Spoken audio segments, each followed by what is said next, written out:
Hi, family, friends, and dear learners. Welcome to your channel, Teacher Wonderland.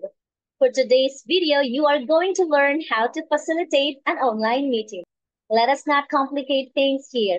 I am going to share only four things, yes, only four things, so that you would lead an online meeting effectively. Let's just have the word lead. That's L-E-A-D.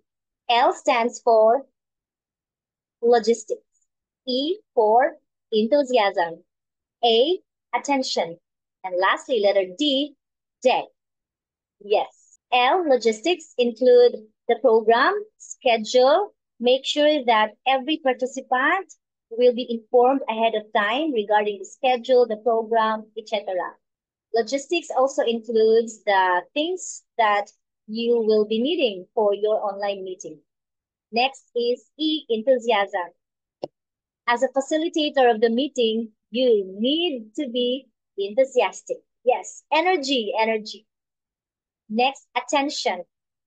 Yes, it is just online, but make sure it is virtually yet heartily. You really need to pay attention to every detail. Like you must be keen in order to appreciate people.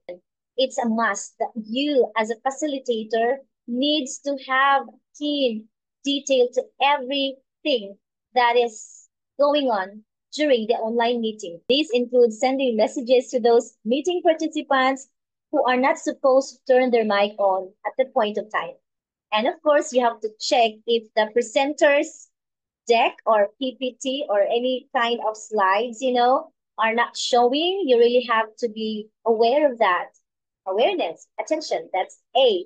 Next, we have the third D, the fourth and the last one, the deck, the PPT or whatever application you would like to, have or to use so that the people in the meeting will not be bored with just faces and faces because your deck or your presentation is your aid to your meeting. It's very nice for people to really see what do you want them to see. It's not just only the audio thing, it's not only what they listen to, what they hear, but it has something to do about what they see because most people are visual learners. That's it. That is how to facilitate online meetings using the one word lead. L, logistics. E, enthusiasm. A, attention. And D, debt. Thank you so much. Remember, God loves you so much. Until then, this is your channel, Teacher Wonderland. So I hope you have learned something.